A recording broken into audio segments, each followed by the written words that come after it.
Hallelujah, praise the lord. मसीह यीशु के जिंदा खूबसूरत कादर पाक नाम में आप सबको पादी नोबल सैमुअल का सलाम। हवा के दोष पर सरहदों की कैद से आजाद आपका अपना खूबसूरत चैनल बाइबल टीवी जो आपके लिए हर सुबह ये खूबसूरत प्रोग्राम पेश करता है, ब्रेकफास्ट शो। बज़ाहिर तो जी देखें ये जो ब्रेकफास्ट शो है, ऐसा लगता है कि जैसे इसमें कोई एंटरटेनमेंट होगी, लेकिन दर हकीकत ये खुदावंद के साथ वक़्त बसर करना है। Entertainment with your God. अपने खुदा के साथ आप वक़्त बसर करते हैं और सुबह सवेरे खुदावंद की तारीफ करना, खुदावंद के पाक कलाम को पढ़ना बहुत ही बाबरकत है। हम खुदावंद का शुक्र अदा करते हैं, खुदावंद की सारी मेहरबानियों के लिए। अगरचे मौसम बहुत ज़्यादा सर्द है और कल तो टेम्परेचर माइनस था यूके में, लेकिन खुदावंद जो है वो हमें संभालता है। खुदावंद की मेहरबानी के लिए उसका शुक्र करते हैं। अजीजों, हम आपके लिए, आपकी जिंदगी के लिए खुदावंद का शुक्र अदा करते हैं कि आप सुबह सवेरे हमारा साथ देते हैं, खुदावंद का पाक कलाम आप सुनते हैं। I'm very happy and I'm really thankful to you कि आपने सब्सक्राइब किया यूट्यूब पे और कल मैं देख रहा था कि कल का जो प्रोग्राम था वो बहुत ही ज्यादा लोगों ने सराहा। और इन दिनों में मैं समझता हूँ कि जबकि हम घरों में हैं, हमें ज्यादा से ज्यादा वक्त जो है वो खुदावंद के साथ बसर करने की जरूरत है। तो आइए खुदावंद के पाक कलाम को खोलते हैं और हम सब मिलकर खुदावंद के नाम की हम करते हुए, उसकी सताइश करते हुए आगे बढ़ते हैं। खुदावंद के पाक कलाम को सुनिए। ज़बूर 134। आए खुदावंद के बंदो, आओ सब खुदावंद को मुबारक कहो। तुम जो रात को खुदावंद के घर में खड़े रहते हो, मकदस की तरफ अपने हाथ उठाओ और खुदावंद को मुबारक कहो। खुदावंद जिसने आसमान और जमीन को बनाया, सयून में से तुझे बरकत बख्शे। आइए हम दुआ मांगे। खुदावंद जिंदा पाक खुदा तेरा शुक्र करते हैं कि तू हमें बरकत देता है। खुदावंद तेरा शुक्र हो कि प्यारा खुदावंद तू हमारा निगहबान है, तू हमारा पालनहार है। हम प्यारा खुदावंद आज के इस दिन के लिए तेरी शुक्रगुजारी करते हैं। इस वक्त पे खुदावंद हम तेरे हाथों में देते हैं। खुदावंद तेरे पाक रूह की रहनुमाई चाहते हैं। आई कदूस जिंदा पाक खुदा, तू जो बहरो बर का खालिक और मालिक है, अगरचे तू बुलंद बाला है, तो भी तू इंसान की फिक्र करता है। और प्यार खुदावंद तूने हमसे प्यार किया और तूने अपनी मोहब्बत की खूबी हम पर यूं जाहिर की कि जब हम गुनाहगार ही थे, खुदावंद जब हम गुनाहों की दलदल में फंसे हुए थे, तूने इंसानी जिस्म इख्तियार किया और इस दुनिया में आ गया। तूने हमारे दुखों को, तकालीफ को बर्दाश्त किया। तूने सलीबी मौत द्वारा की। ऐ पाक खुदा, तेरा शुक्र करते हैं कि तूने इंसानी सूरत इख्तियार करके इंसानों के दरमियान रहना पसंद किया। हम तेरी कुदरत के लिए, तेरे अजायब के लिए तेरा शुक्र करते हैं कि तूने मौत और कब्र पर फतह पाई और तू कुदरत के साथ मुर्दों में से जी उठा और खुदा बाप की दानी तरफ बैठा है। ऐ पाक खुदा, तेरा शुक्र करते हैं कि तू आज भी हमारे दरमियान सुकूनत करता है। हम तेरे पाक रूह के लिए तेरा शुक्र करते हैं कि जिसके जरिए तू हमारे दरमियान में है, खुदा हमारे अंदर रहता है। तेरे खुदावन हम तेरे लोगों के लिए तेरी बरकत चाहते हैं और आज के सारे काम को हम तेरे हाथों में देते हुए दुआ करते हैं, अपने पाक रूह से मामूर करना, हमारे ध्यानों को, ख्यालों को तो अपने तरफ माइल कर। यीशु के जिंदा जलाली कदूस और बाबरकत नाम में आमीन। जी, जो इससे पहले कि हम पढ़ें पाक कलाम की जानिब, मैं चाहता हूँ कि थोड़ा सा हम बाइबल टीवी के बारे में आपसे बात कर लें और उसकी कुछ इंफॉर्मेशन जो है वो मैं आपके साथ शेयर करना चाहता हूँ। और मैं उन दोस्तों को भी जो इस वक्त हमारे साथ फेसबुक लाइव हैं और दूसरे माध्यम से जो इस प्रोग्राम को देख रहे हैं, उनको भी मैं वेलकम करना चाहता हूँ। तो मैं थोड़ा सा आज स्लाइड्स के जरिए इन तमाम बातों को आपके साथ बांटना चाहता हूँ। तो आइए हम इन बातों को देखते हैं।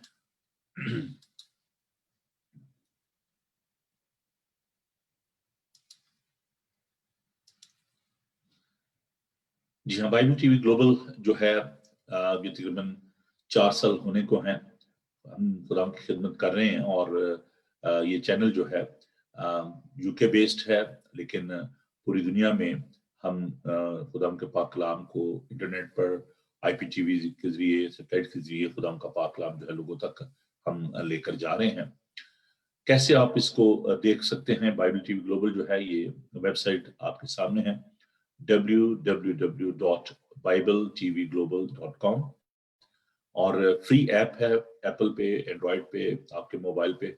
और इसके अलावा जो सोशल मीडिया है उस पर भी आप इसको देख सकते हैं, यूट्यूब पर रोको जो बॉक्स है उस पर, इसके अलावा अमेजोन की जो फायर स्टिक है ये आप देख सकते हैं, एप्पल टीवी पर भी ये मौजूद है। इसके अलावा जादू बॉक्स पर और फेसबुक लाइव जो है इसमें भी आप इसको देख पाते हैं।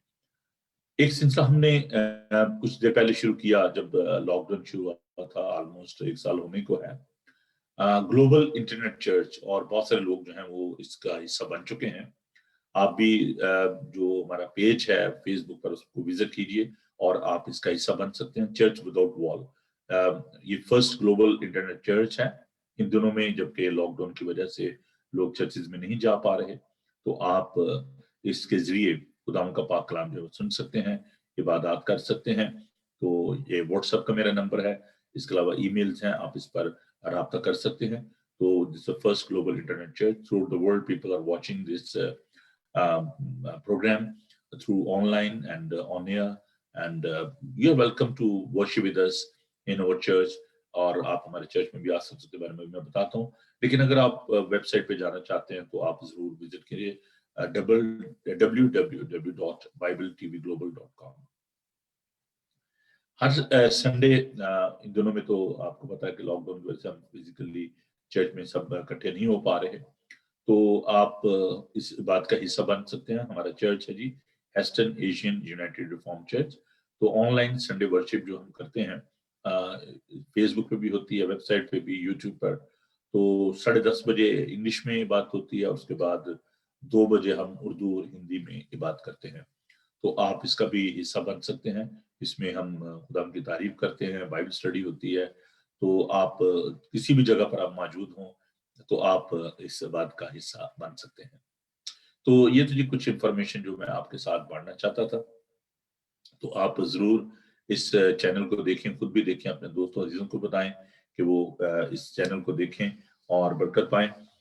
मैं खुदा का शुक्र अदा करता हूं कि अगरचे ये बहुत ही मुश्किल काम था, लेकिन खुदा ने मदद की और हम इस काम को लेकर तो आगे बढ़े हुए हैं, और खुदा रोज रोज इस काम को जो है वो बढ़ाता जा रहा है। इसके लिए हम खुदा का शुक्र अदा करते हैं। तो आप जरूर अपनी दुआओं में हमें याद रखें, और आप बाइबल टीवी ग्लोबल की वेबसाइट जो है उसको जरूर विजिट करें और उसको सपोर्ट भी करें, इसके लिए दुआ भी करें, ताकि खुदावन हमें इस टीवी के वसीले से और ज्यादा जो है वो बरकत दे। तो ये थी इंफॉर्मेशन जो मैं आपके साथ बांटना चाहता था बाइबल टीवी ग्लोबल के हवाले से। कुछ लोगों को इंफॉर्मेशन ये चाहिए भी थी, तो उम्मीद करता हूँ कि आपके लिए हेल्पफुल होंगे। तो आप अपनी चाय ले लें, बाइबल मुकद्दस को ले लें, अपनी नोटबुक को ले लें, और सर्दी बहुत है, चाय के बगैर तो आगे बढ़ना जो है वो बड़ा मुश्किल है। चाय भी क्या चीज है, सर दर्द हो चाय पिए जी, कोई किसी के घर देने चाय पियेंगे जी, और कोई बीमार हो जाए जी चाय दो जी, और किसी के घर जाए अगर वो उसने चाय नहीं पूछी तो कहते हैं जिसने चाय नहीं पूछी। तो चाय क्या जी, बस ये तो पता नहीं, लेकिन है चाय फिर चाय है। और कहते हैं जी वो चाय चाय नहीं जिसमें चाय नहीं, और फिर कहते हैं जी ये कैसी चाय थी जिसका तो मजा ही नहीं आया। तो जिस चाह में चाह नहीं, वो कहते हैं चाह को चाह में डाल दो जिस चाह में चाह नहीं। तो चाहत के बगैर चाह भी जो है उसका मजा नहीं आता। तो चाह ले लें और चाय पिए, एंजॉय करें। मैं थोड़ा सा चाहता था कि आपको थोड़ा सा चिल आउट भी करूं सुबह सुबह। अगर आप मूड बना के बैठे हुए हैं, अगर आपको नींद अच्छी नहीं आई, और कोई बात नहीं है, आप रिलैक्स हों और जरा थोड़ा सा चिल आउट करें, और खुदा का पाक कलाम जो है वो सुनने के लिए अपने आप को तैयार करें। तो थोड़ी तकलीफ कर लें, अगर आप कोशिश करें यार उठूं बाइबल लूं या ना लूं, तो ये बड़ी सुस्ती है, बड़ी लापरवाही होती है। तो थोड़ी सुस्ती छोड़ें, बाइबल मुकद्दस को लें। इससे पहले कि मैं बाइबल मुकद्दस का विद जो है उसमें तिलावत करूं, तो तो अपने बाइबल मुकद्दस को ले लें, तो हम खुदा का पाक कलाम मिलकर तिलावत करेंगे। तो मैं अपनी देर में सिर्फ ले लूं और आप अपनी बाइबल मुकद्दस को ले लें। वो आ जाओ, चलें जी, बढ़ते हैं जी। मुकद्दस मत्ती का इंजीली बयान, Matthew chapter 6, that's a part of the sermon of the mount. खुदा यीशु मसीह ने जो पहाड़ी वाज जो हमने दिया, उसका ये हिस्सा है। और मुकद्दस मत्ती का ये इंजीली बयान, पहले जो 7 अबवाब हैं, इनमें हम देखते हैं कि ये बहुत ही खूबसूरत हैं। और खासतौर पर जो मैथ्यू चैप्टर 5, 6 एंड 7 जो हैं, ये खुदावंद का जो पहाड़ी वाज है, that's a manifesto of the kingdom of God. खुदावंद का जो मंशूर है उसकी बादशाहत का, ये उसके बारे में है। तो आइए आयत 25 से हम इसको पढ़ते हैं।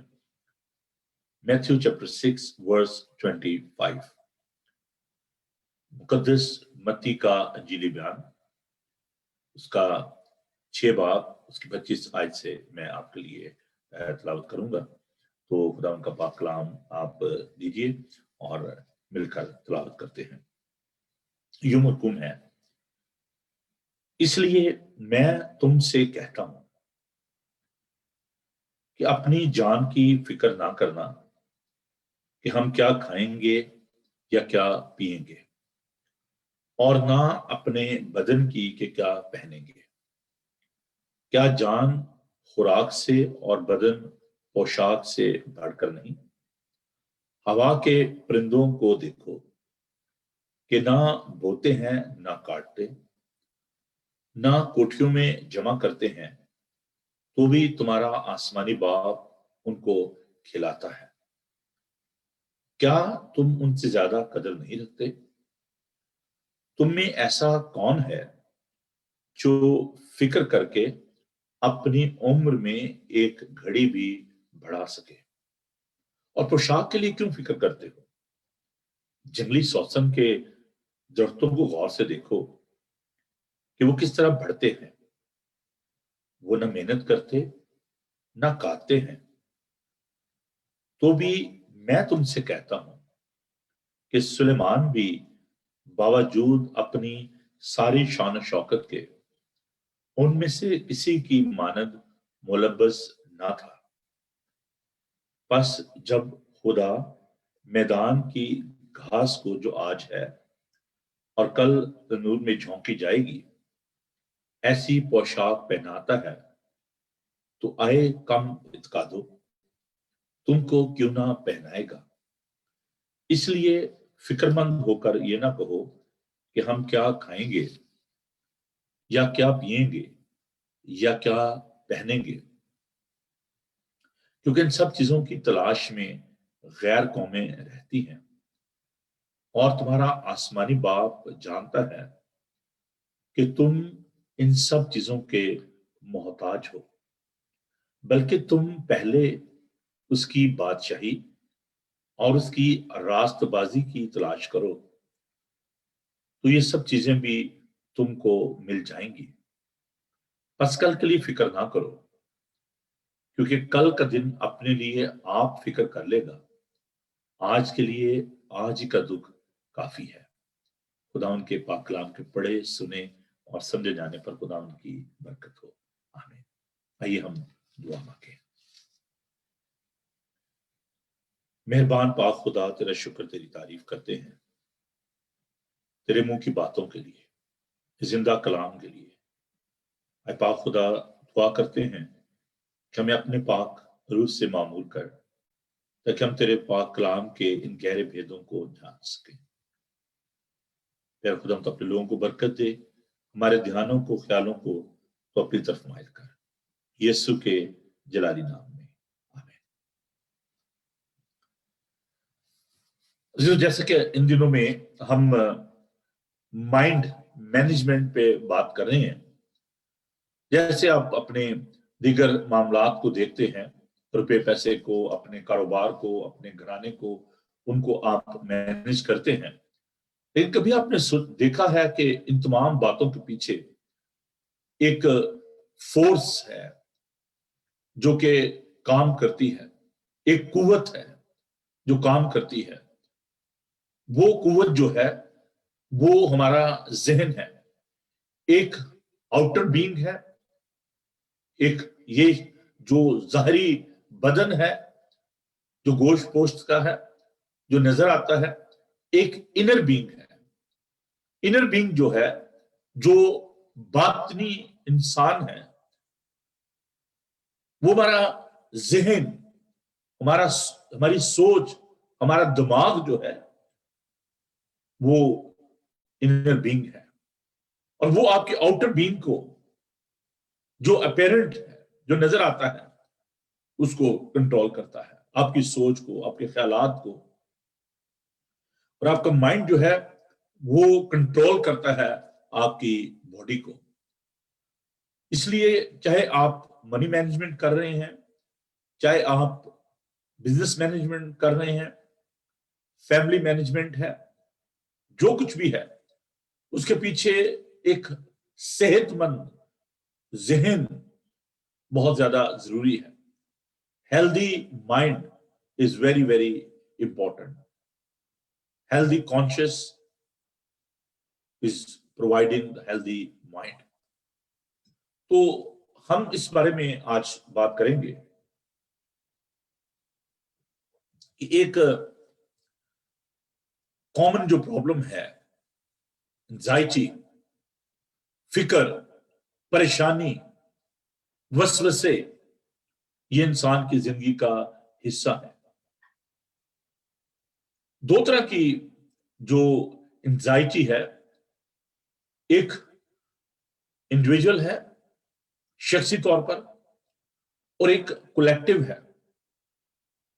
कलेक्टिव या इज्तिमाई जो परेशानी है, इन दिनों में आप देख रहे हैं कि बहुत सारे लोग जो हैं collectively they are facing that anxiety due to this कोविड-19। इस कोरोना वायरस की वजह से इज्तिमाई तौर पर, मुआशरती तौर पर लोग जो है वो परेशान हाल है, फिक्रमंद है। एक होती है इनफरादी जो फिक्र है, आपकी शख्सी। बहुत दफा लोग जो हैं जो शख्सी फिक्र का शिकार होते हैं, पर्सनल एंजाइटी का जो शिकार होते हैं, they are not sharing with the people and they are facing the consequences of this personal anxiety. They are not telling anyone, they are very possessive, they are very secret, you know. So secretly they are facing all the consequences. जो collective जो anxiety है, we can see in the life of the Israelites when they are in Egypt. They were slave, they were crying out of this anxiety. वो चला रोते हैं, और खुदावंद ने मूसा से कहा कि मैंने अपनी कौम का करहाना सुना है। In the book of Exodus, God was listening their cry, and God sent his servant Moses, go and help my people because they are under the severe pressure, क्योंकि वो oppressed लोग थे। तो जब भी collective anxiety होती है या personal anxiety होती है, in all sort of situation, God is ready to help you. Where is the personal anxiety is concerned, I can give you a few examples of this personal anxiety from the Bible, because we are trying to learn all these things on the basis of the Bible, how to manage your mind in the light of the Bible. और हम personal anxiety की जो फिक्र की जो बात है, from the book of Genesis we can see that Adam, when he became disobedient to God, जब उसने खुदावंद की नाफरमानी की, आदम और हवा ने, तो उन्होंने अपने आप को छुपाया। उन्होंने कहा कि हम नंगे हैं, और उन्होंने अपने आप को पत्तों से ढांपने की कोशिश की।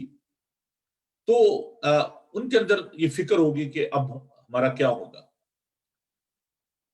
Then we can see another example of that anxiety, इस फिक्र की, इस परेशानी की, कि जब अय्यूब को हम देखते हैं कि उसके जानवर मर गए, उसके बच्चे मर गए, और उसके अपने जिस्म पर फोड़े जो है वो निकल आए, तो उसकी बीवी उससे कहती है कि अब तो तेरे अपने जिस्म पर फोड़े निकल आए हैं, तू तकलीफ में है, तो खुदावंद के खिलाफ कुफर बक और तेरी जान जो है वो छूट जाए। और उसे कहते हैं कि तू कैसी अहमक औरतों की सी बातें करती है, क्या हम खुदावंद से सुख ही पाए और दुख ना पाए। शी वॉज इन एंजाइटी, वो परेशान हाल थी, फिक्रमंद थी कि ये क्या हो रहा है, हमारे बच्चे मर गए हैं, हमारा कारोबार खत्म हो गया है, मेरा खामन जो है उसको फोड़े निकल आए हैं, वो जिस्मानी तकलीफ में है। Out of that anxiety she was motivating her husband to curse and became liberator. ये बड़ी एक खूबसूरत बात है कि खुदावन जो है वो हमारी तकालीफ से वाकिफ है। खुदावन हर बात के बारे में जानते हैं। अभी हमने खुदावन के जिंदा पाक कलाम में से जो विर्द तिलावत किया, इसके अलावा और बहुत सारी ऐसी जगह हैं जहां पर हम खुदावन के लोगों को देखते हैं कि वो फिक्रमंद होते हैं और खुदावन उनको कहता है कि फिक्र ना करो, खौफ ना करो। मैं जब कॉजेज पे आऊंगा तो उसके मैं बताऊंगा कि इसके कॉजेज क्या हैं, वजूहात क्या हैं। पहली तो बात यह कि हम ये देखते हैं कि फिक्र जो है ये एक कॉमन चीज है, देयर इज नो एस्केप। इसमें गरीब, अमीर, अंबिया, all sort of the people they had that experience of anxiety. एलिया हम देखते हैं वो फिक्रमंद होके, परेशान होके, डिप्रेस होके चुप जाता है। इसके साथ वो जो लफ्ज मुझे एंजाइटी के साथ डिप्रेशन, क्योंकि ये इस वेरी क्लिनिकल जो सिचुएशन है, जो एक कॉज वो आ रहा है मेरे सामने, तो चलें इस पे भी बात करते हैं। तो एंजाइटी जो है इट्स लीड टू डिप्रेशन। अब आते हैं थोड़ा सा मेडिकल उसकी तरफ। तो there different kind of the anxiety, जिसमें फिजिकल भी है, मेंटल भी है, स्पिरिचुअल भी है। उसके बहुत सारी वजूहात होती हैं जो जैसे मैंने कहा कि जो एंजाइटी है दैट लीड्स टू डिप्रेशन, ज़हनी खिंचाव जिसको हम कह सकते हैं। और आजकल बहुत ज्यादा ये एक कॉमन लफ्ज इस्तेमाल किया, इवन के बच्चे जो हैं उनको कुछ कहा जाए तो वो कहते हैं जी मुझे डिप्रेस ना करें, मैं बड़ा डिप्रेस हूँ।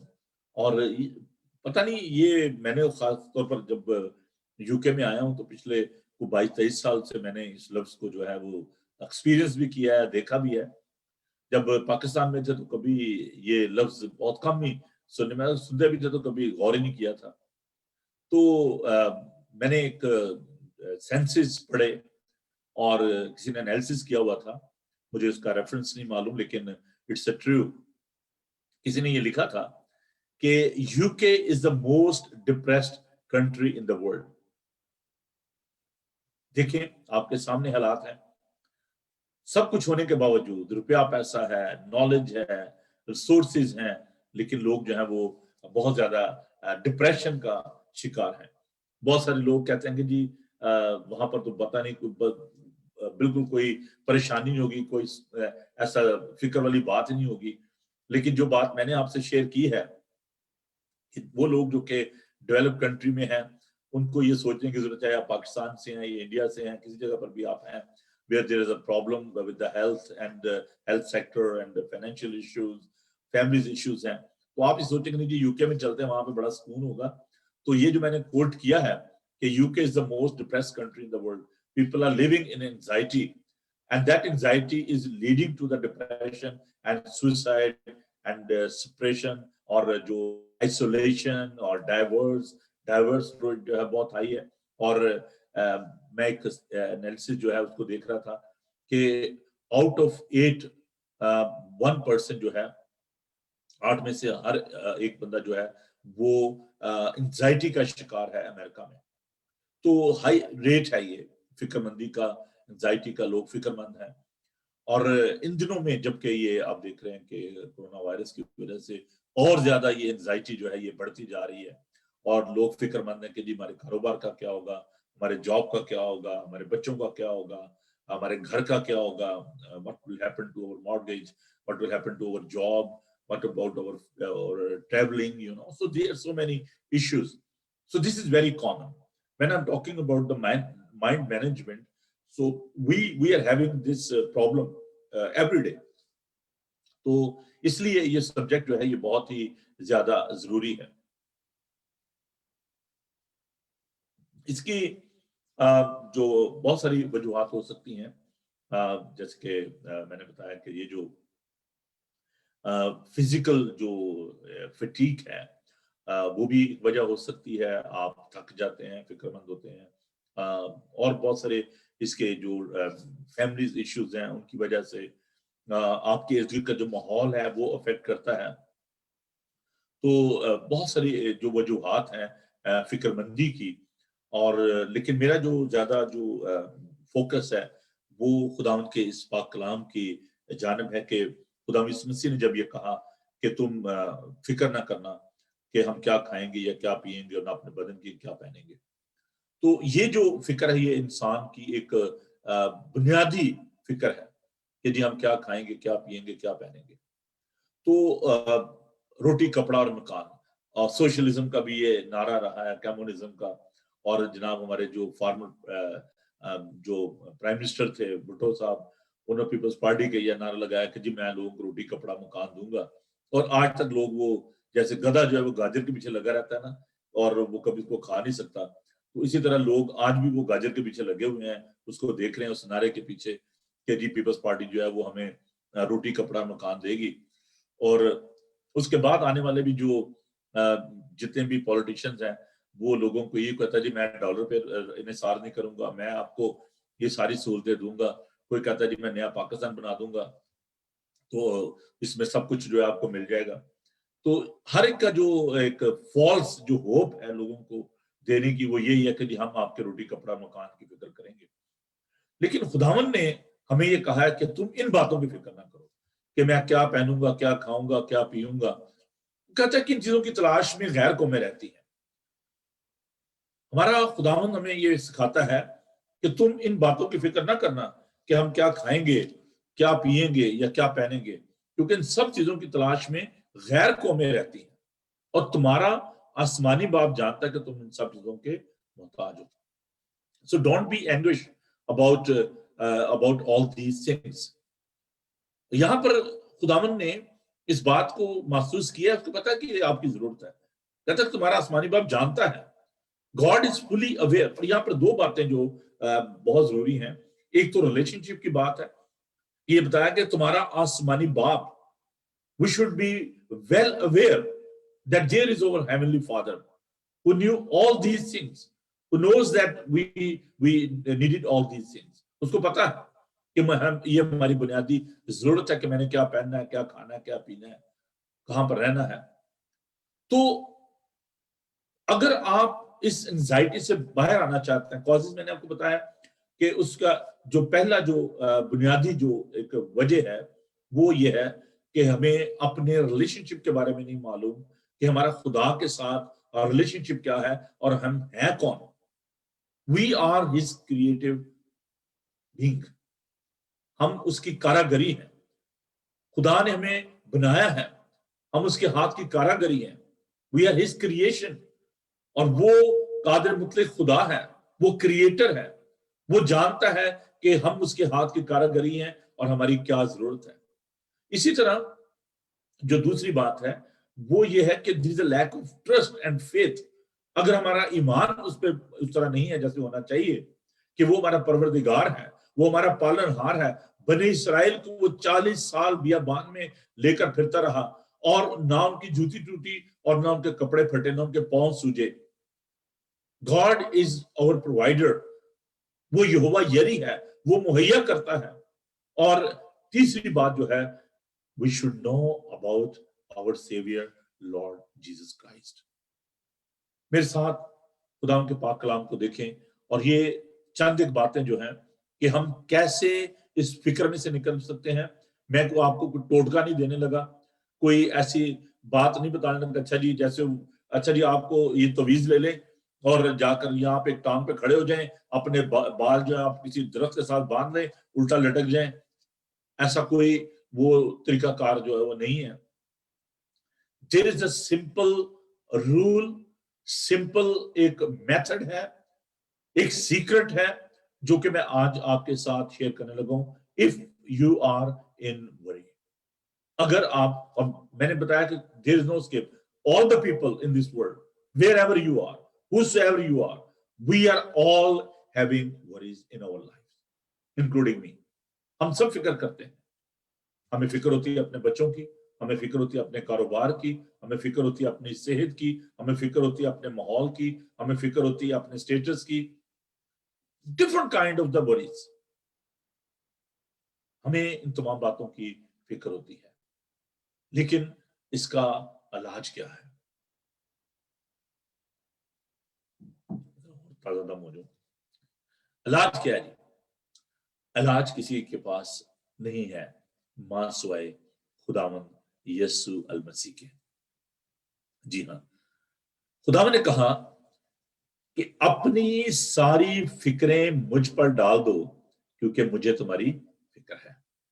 आए मेहनत उठाने वालों और बोझ से दबे हुए लोगों, सब मेरे पास आओ, मैं तुमको आराम दूंगा।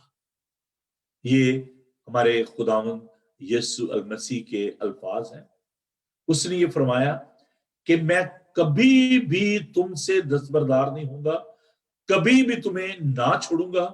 देखो मैं दुनिया के आखिर तक हमेशा तुम्हारे साथ हूं। आसमान और जमीन टल जाएंगी लेकिन मेरे मुंह की बातें हरगिज ना टलेंगी। ये हमारे खुदावंद यीशु अल मसीह के वो दावे हैं जिनकी बुनियाद पर मैं आज ये बात आपके साथ बांटने लगा हूं कि why we should rely upon our saviour Lord Jesus Christ, क्योंकि उसके सारे वादे हाँ में हैं और वो कल, आज, बल्कि अब तक यकसा।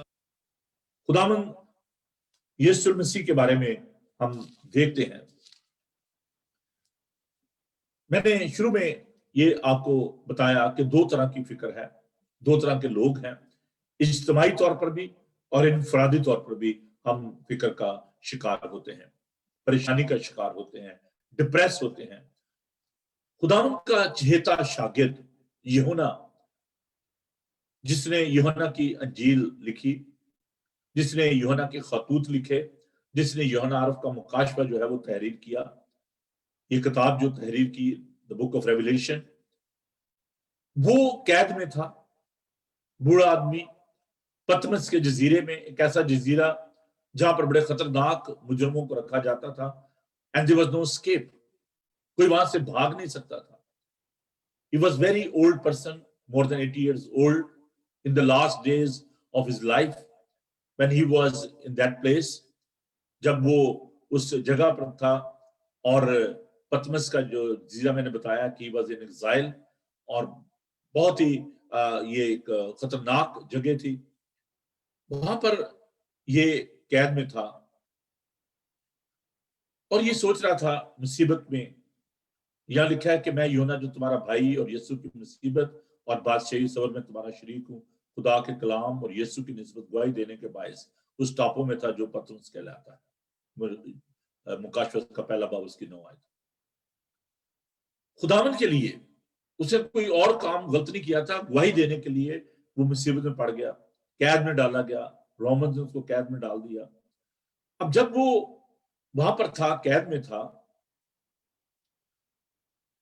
जो उसकी कलीसिया थी वो प्रोसिक्यूशन का शिकार थी, कोई उसका मददगार नहीं था, कलीसिया बहुत दूर थी।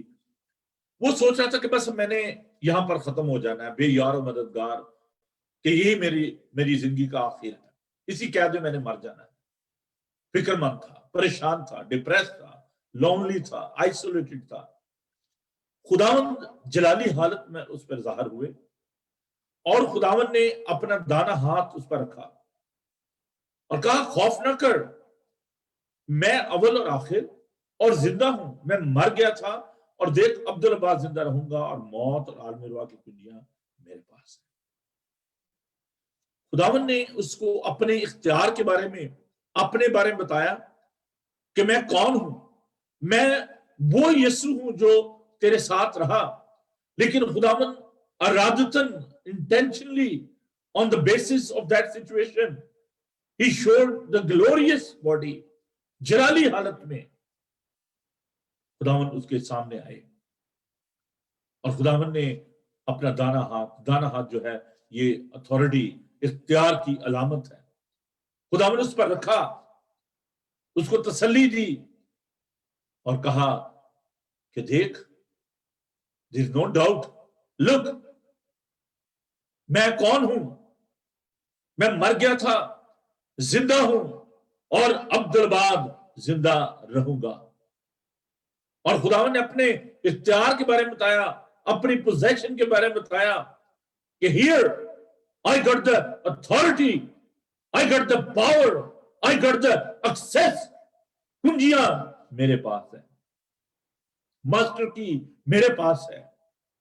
आपको पता है कि जिसके पास मास्टर की होती है वो किसी जगह का भी कोई दरवाजा खोल के दाखिल हो सकता है। Sometime police they got the master की। अगर कोई लॉक हो जाए, कुछ हो जाए, कुछ इमरजेंसी हो, तो कोई भी लॉक जो है वो खोल सकते हैं।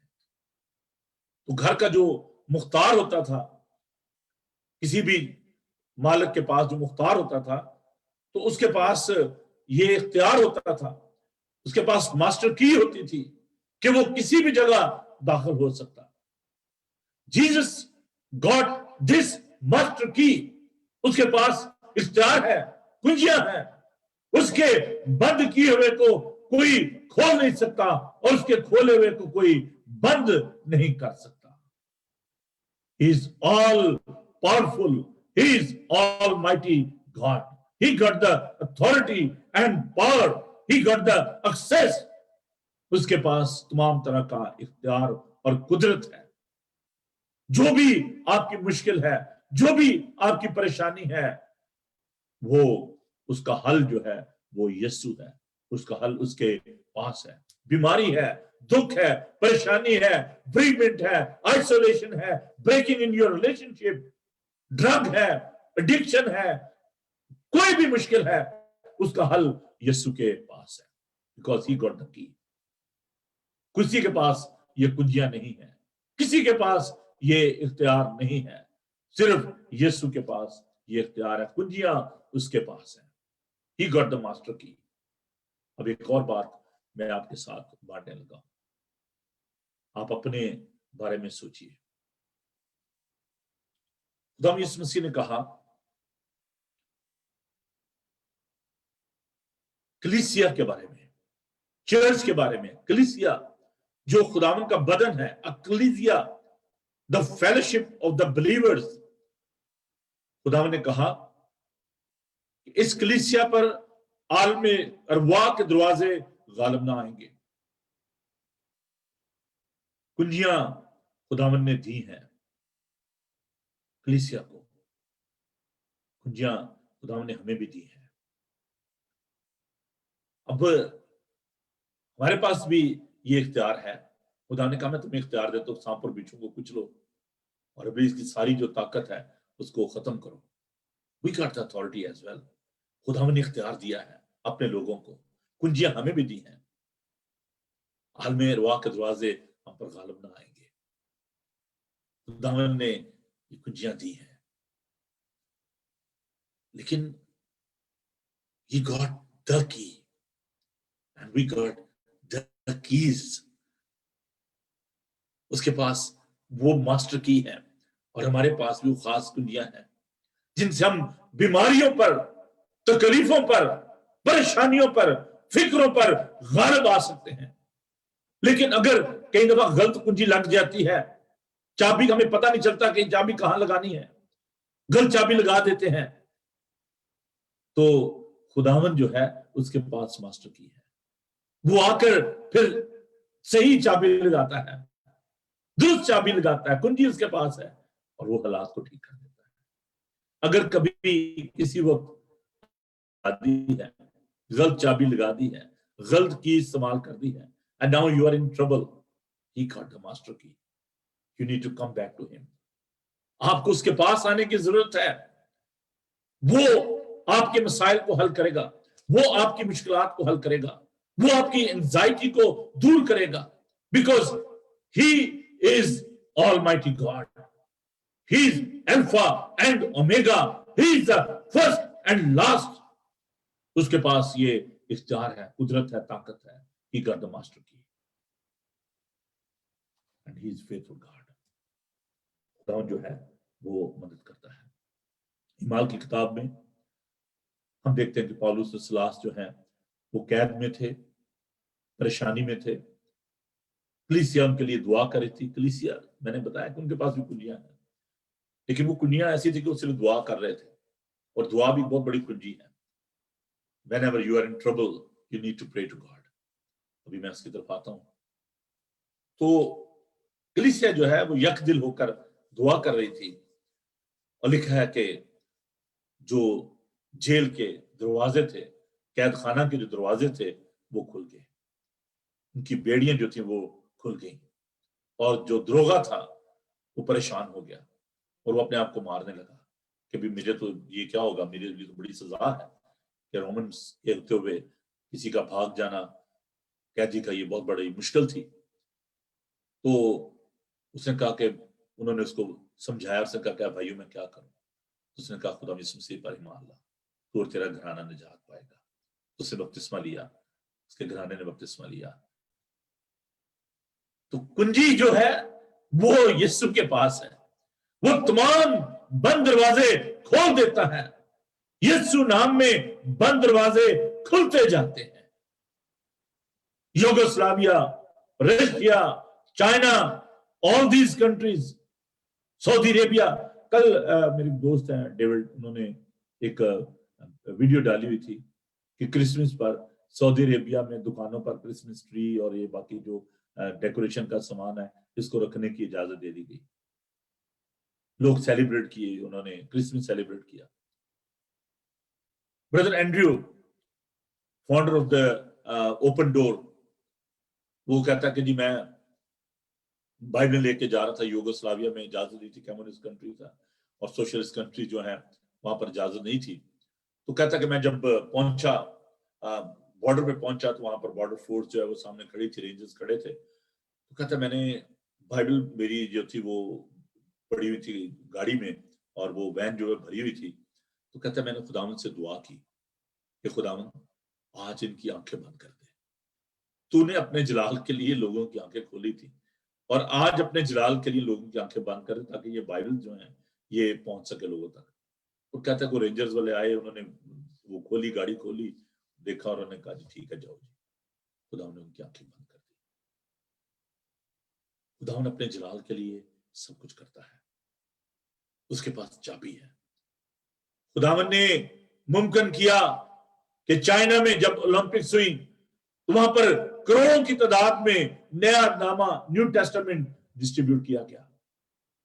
मुझे खुदावन ने ये मौका बख्शा कि मैं शंघाई गया, चाइना गया, कोरिया, और मैंने देखा कि वहां पर लोग कितने डेडिकेटेड है। वो जो कि बुद्धिस्ट थे, जो खुदावन को नहीं मानते थे। चाइना में अभी चर्च इतनी तेजी के साथ ग्रो कर रहा है, बिकॉज़ दुनिया में सबसे ज्यादा जो पॉपुलेशन है वो चाइना की है। Millions of people they are accepting Jesus Christ. एक वक्त तक के लोग छुप के वहां पर बातें किया, आज भी की जगहों पर है, परसिक्यूशन है। मैं जब एयरपोर्ट पे गया तो उन्होंने मेरी क्रॉस जो थी, आपको पता कि मैं ये तो मेरे हर वक्त गले में होती है, तो जब मैं एयरपोर्ट पे गया तो ट्रे में मैंने रखी, तो उन्होंने क्रॉस ले ली। उन्होंने कहा जी you are not allowed to wear the clergy collar and cross. तो ये हालात हैं वहां पे, अब भी हैं। लेकिन मैंने देखा वहां पर चर्च में कि हम एक चर्च में गए और हम थोड़ा सा लेट हो गए क्योंकि हमें पता नहीं था। तो जब हम 5-10 मिनट लेट पहुंचे वहां पर, तो चर्च वाज फुली पैक्ड। क्योंकि हम गेस्ट थे तो हमें उन्होंने गैलरी में एक छोटी जगह थी, वहां पर हमें ले गए, मेरे साथ जो मेरे कॉलीग थे वहां पर हम गए।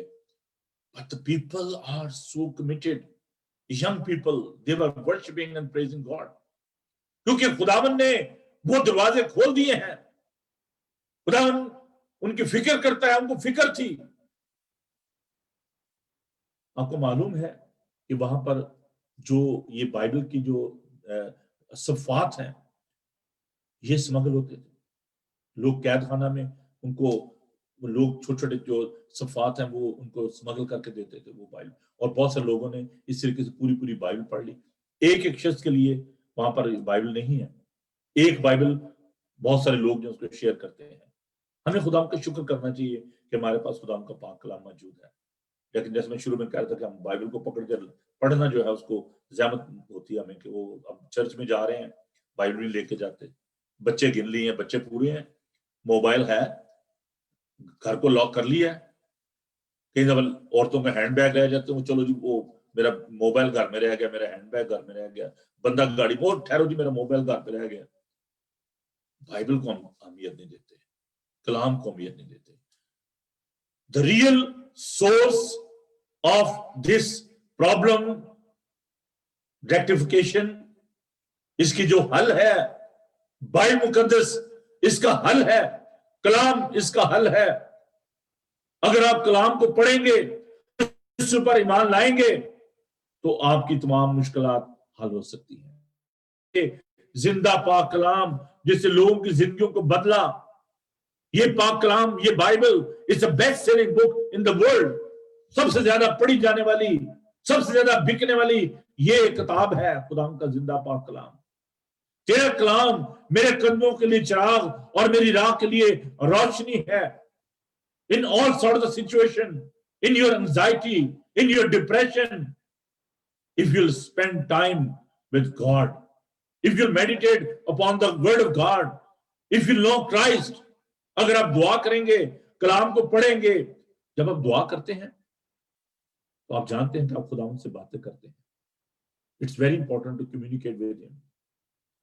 अपनी फिक्रें उस पर डाल दें, लेकिन जब तक आप कम्युनिकेट नहीं करेंगे, जब तक आप उसको बुलाएंगे नहीं, जब तक आप अपना मुंह नहीं खोलेंगे, उसके हुजूर गिड़गिड़ाएंगे नहीं, बीज दा चुक के जखीरा रोंदा होया जाता है, पर खुशी नल भरियां चुक के आवेगा। वो जो आंसुओं के साथ बोते हैं वो खुशी के साथ पोले उठाएंगे। क्या कभी अपनी फिक्र में आप खुदावंद के सामने रोए हैं? आप लोगों के सामने रोते रहते हैं, मेरी ये मदद कर दें, प्रॉब्लम हो गई, करो जी कुछ, आप ही कर सकते हैं, मेरा भरोसा आप पे ही है, आप में नहीं, बस मैं तो कहीं नहीं जाऊंगा, आपने ही मसला हल करना है। लेकिन क्या कभी हमने खुदावंद से कहा है कि खुदावंद तू मेरी मदद कर, खुदावंद तू सब कुछ कर सकता है? हम दूसरों पर भरोसा और तकिया करते हैं, लेकिन खुदावंद पर हम भरोसा नहीं करते। मुझे बड़ा दुख होता है कि बहुत दफा लोग जो हैं वो अजीब तरीके से प्रिटेंड करते हैं। एक शख्स की मैंने हेल्प की, उसके इमिग्रेशन के काम में, उसका स्टे हो गया, तो वो मेरे पास बैठा हुआ था, तो उसने कहा जी मैंने अपने बैरिस्टर को कहा था कि जी मेरा काम हो जाना, मेरे पीछे बहुत सारे लोग हैं जो दुआ कर रहे हैं। तो मैंने उस शख्स को कहा कि भाई अब आपका काम हो गया है और आप मुझे दुआ के बारे में बता रहे हैं। मुझे 35 साल हो गया खुदा की खिदमत करते हुए, मेरा दुआ पर बड़ा कभी ईमान है, लेकिन जब आप मेरे पास आए थे तो आपने लेटर मांगा था, आपने कहा था मुझे लिख दें, मेरी फेवर कर दें, लेकिन आपने दुआ के लिए मुझे नहीं कहा था। अब आप मुझे ये बता रहे हैं आपका काम हो गया, तो आप कह रहे हैं कि जी मेरा दुआ पर बड़ा भरोसा है। हम शुक्रगुजार नहीं होते, हम धोखा देते हैं अपने आप को भी, खुदा उनके लोगों को भी। अच्छी बात है, फिक्र तो होती है, हमें अपने बच्चों की फिक्र होनी चाहिए। Healthy anxiety is good. हमें अपने घरों को लॉक करने की जरूरत है, हमें फायर के बारे में कि अच्छा जी फायर अलार्म होना चाहिए, घर का अलार्म होना चाहिए, कैमरा लगे होने चाहिए। It's very good, it's a healthy anxiety. You are worried about your children, you are worried about their health, you are worried about their future. It is good. But in all sort of these situations, in worries, we need to trust God. हमें अपने पर नहीं, because God is the source of all these things. He is a creator of our children. Each and everything belongs to God. जे यहोवा ही घर ना बनावे, साड़ी मेहनत करती जावे। अगर खुदावंद ही हमारी हिफाजत ना करे तो निगहबान का जागना अब्स है। पेट का फल खुदावन की तरफ से है, औलाद खुदावन की तरफ से मेरास है। खुदावन हमारे बच्चों की फिक्र करना जानता है, खुदावन हमारे घरों की फिक्र करना जानता है। तेरे आसपास हजारों गिर जाएंगे, लेकिन कोई वबा तेरे घर के नजदीक ना आएगी। वो तुझे अपने हाथों पर उठा लेंगे ताकि तेरे पांव को ठेस ना लगे। ज़बूर नवीस बड़ी सफाई से कहता है कि वो मुझे राहत के चश्मों के पास ले जाता है, वो मेरी जान को बहाल करता है। खा मैं मौत के साए की वादी में से मेरा गुजर हो, मैं किसी बला से नहीं डरूंगा, क्योंकि तू मेरे साथ है। तेरे असा और तेरी लाठी से मुझे तसल्ली है। तू मेरे दुश्मनों के रूबरू मेरे आगे दस्तरखान बिछाता है। मेरा प्याला लबरेज होता है। यकीनन भलाई और रहमत उम्र भर मेरे साथ साथ रहेंगी और मैं हमेशा खुदा के घर में सुकूनत करूंगा। We need to declare that sort of faith. ये हमें कहने की जरूरत है। In our anxiety, in our hardship, in our trouble, we need to total rely upon God. ये थोड़ा जा कर दो देते, बाकी रहने दो। टोटल सबमिशन, मुकम्मल तौर पर उस पर भरोसा करें। क्या खाएंगे, क्या पिएंगे, क्या पहनेंगे, खुदावन जानता है, खुदावन को ये फिक्र है। Don't worry about all these things. हर तरफ परेशानी है, फिक्रें हैं, हम भी फिक्र करते हैं, इंसान है। लेकिन क्या कभी आपने सोचा है कि खुदावन को आपकी फिक्र है? हम बच्चों को ये गारंटी देते हैं, एश्योरेंस देते हैं, बेटा मुझे आपकी बहुत फिक्र है ना? और बच्चे खुश हो जाते हैं कि जी मेरे पेरेंट्स को मेरी फिक्र है। बच्चे कहते हैं कि जी माँ बाप को कि जी हमें आपकी फिक्र है, आप फिक्र ना करें। लेकिन हम इंसानों की बातों पे तो यकीन कर लेते हैं, माँ बाप की बातों पे यकीन कर लेते हैं, बच्चों की बातों पे यकीन कर लेते हैं, दोस्तों की बातों पे यकीन कर लेते हैं। जाएं जी आप शुरू करें काम, मैं कर लूंगा, संभाल लूंगा, फिक्र ना करें, है ना? शुरू करें जी आप कारोबार, मैं आपके साथ हूं, जहां पर आप स्टक हो जाएंगे मैं आपकी मदद करूंगा, मुझे आपकी फिक्र है। एक आदमी जहाज चला रहा है, पीछे 300 मुसाफिर बैठे हुए हैं, ब्लाइंडली हम उस पर ट्रस्ट कर रहे हैं। ठीक है जी, वो पायलट है, एक्सपर्ट है। मैं पीएई के पायलट की बात नहीं कर रहा, मैं दूसरे पायलट्स की बात कर रहा हूँ। उनको फिक्र होती है, वैसे वो भी एक मौजज़ा ही है, ना कोई ट्रेनिंग ना कोई बात, लेकिन जहाज चला रहे हैं और कौम को फिक्र ही नहीं है। तो पायलट पे हम भरोसा कर लेते हैं, ड्राइवर पे भरोसा कर लेते हैं कि हाँ जी वो बड़ा अच्छा ड्राइवर है, उसके पास लाइसेंस है। लेकिन क्या कभी हमने खुदावन पर भरोसा किया है कि वो हमारी जिंदगी का पायलट है, वो हमारी जिंदगी का ड्राइवर है? खुदावन पर भरोसा करें। In your anxiety, in your trouble, start relying upon him. जब आप खुदावन पर भरोसा करेंगे, खुदावन आपको संभालेगा, खुदावन आपको बरकत देगा। आइए दुआ मांगे। खुदावन तेरा शुक्र करते हैं कि तू हमारी फिक्र करता है। तूने हमारी सूरत अपनी हथेली पर खोदी हुई है और हम हमेशा तेरे सामने रहते हैं। खुदा हम इंसान हैं, कमजोर हैं, बहुत दफा दुनिया की फिक्रों में फंस कर तुझसे दूर चले जाते हैं, तुझसे गिला करते हैं। जैसे खुदा हम तेरे शागिर्द जब कश्ती में थे, तूफान आया तो उन्होंने सोचा कि तू सो रहा है। खुदा उन्होंने तुझसे गिला किया कि तुझे हमारी फिक्र नहीं है। लेकिन खुदा तूने हवा और पानी को डांटा और तूफान थम गया। आज भी हमारी जिंदगी में खुदावन जो तूफान आते हैं, जो परेशानियां आती हैं, जो मौजें आती हैं, जो हमारी जिंदगी की कश्ती पर हमला करती हैं, जो पानी हमारी जिंदगी में उस कश्ती में आ जाता है, हम डूबने लगते हैं, लेकिन है खुदावन तू हमें थाम लेता है। हवा और पानी तेरा हुक्म मानते हैं। खुदावन कोई चीज भी तुझसे पोशीदा नहीं है, कोई काम भी तेरे लिए नामुमकिन नहीं है।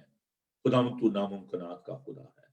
फिर यीशु जी तू हमें और ज्यादा बरकत दे, हमारे ईमान को बढ़ा। और इस वक्त खुदा मैं तमाम दुनिया के लिए दुआ करता हूँ, जहां कहीं भी तेरे लोग मुश्किलात का शिकार है, परेशानी है, जंग व जदल है, वबा है, बीमारी है, दुख है, परेशानी है, खुदावन तू अपने लोगों को संभाल, उनकी मदद कर। तमाम पॉलिटिशियंस के लिए, तमाम डॉक्टर नर्सिस के लिए, टीचर्स के लिए, बच्चों के लिए, पेरेंट्स के लिए, पुलिस के लिए तेरी बरकत चाहता हूँ।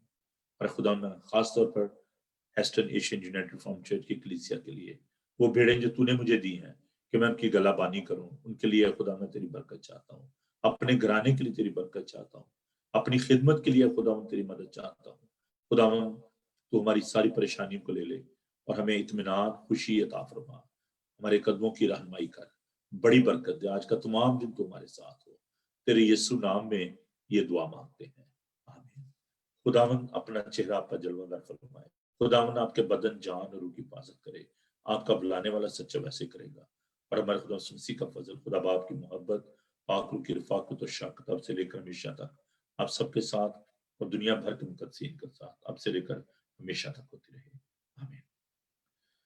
थैंक यू जी। खुदावन आप सबको बड़ी बरकत दे। मैं सॉरी हूँ कि मैं सबके नाम जो नहीं ले पा रहा, क्योंकि जो लोग भी मेरे साथ इस वक्त फेसबुक पे हैं, मैं शुक्रगुज़ार हूँ अपने तमाम मोहम्मद भाइयों के लिए, रेवरेंड गिलबर्ट साहब के लिए, रेवरेंड दिलनवाज साहब के लिए, रुबैन जोसेफिन के लिए, तारिक गिल के लिए, Nausheen Alexander, God bless you बेटा, और विश्वा बहन के लिए, वाल्टर के लिए हम खुदा हमसे दुआ करते हैं, खुदा हमसे कुव्वत और ताकत बख्शे, घराने के साथ हो। अभी सलूम नदीम, उनके लिए हम खुदा सलातील साहब जो दुबई से हमारे साथ हैं। तो एक लंबी लिस्ट है, तो वक्त इजाजत नहीं दे रहा, लेकिन कोई बात नहीं। अब सबको बहुत बहुत खुदा बरकत दे, खुदा आपके साथ हो। तो जिंदगी रही तो फिर आपसे मुलाकात होगी। मैंने एक प्रोग्राम के बारे में जल्दी से बता दूं कि एक प्रोग्राम और हमने शुरू किया है, मिनिस्टर ऑफ द डे। उसमें हर रोज आपको एक नए खादम से हम मुतारफ करवाएंगे, जो कि खुदा का पाक कलाम आपके लिए पेश करेंगे। इस सिलसिले में reverend Gilbert David, reverend Peter, reverend Irfan Zameer, Irfan साहब और इरफान मार्टन, और भाई मेरे बड़े ही करीबी दोस्त रेवरेंड राना युवाब खान। ये एक बड़ी लंबी लिस्ट है। तो ये तमाम दोस्त जो हैं, ये रेवरेंड पास्कल, तो ये वक्तन फक्तन जैसे जैसे खुदा मौका देगा, every day there be a new minister in this programme. तो इसके अलावा संडे को बहुत ही बिजी डे होगा। सुबह 10:30 बजे इंग्लिश में बात होगी, और उसके बाद 12:30 बजे रेवरेंड पीटर जॉर्ज जो हैं, जो कि ग्लासगो से हैं, स्कॉटलैंड से, 12:30 बजे से लेकर 1:30 बजे तक वो खुदा का पाक कलाम पेश करेंगे। और उसके बाद 2 बजे हमारी उर्दू हिंदी की सर्विस होगी। इस तरह आने वाले दिनों में आप देखेंगे कि एक और प्रोग्राम जो मेडिटेशन पे रेवरेंड फादर पास्कल जो हैं, जो बहुत ही एक्सपर्ट हैं इस मामले में, मेडिटेशन पे वो तो टीचिंग देंगे, 1 घंटे की टीचिंग होगी। और खुदा ने चाहा तो ये तमाम प्रोग्राम जो है, ये हम आपके लिए जो है नए प्रोग्राम लेकर आ रहे हैं। मैंने प्रोग्राम ये करना था जो तवारीखी जो मकामात हैं उनके बारे में, लेकिन अनफॉर्चुनेटली ये कोरोना वायरस की वजह से, लॉकडाउन की वजह से मैं जगहों पर नहीं जा पा रहा, और जगह भी सारी वो लॉक हैं, चर्चेस बंद हैं।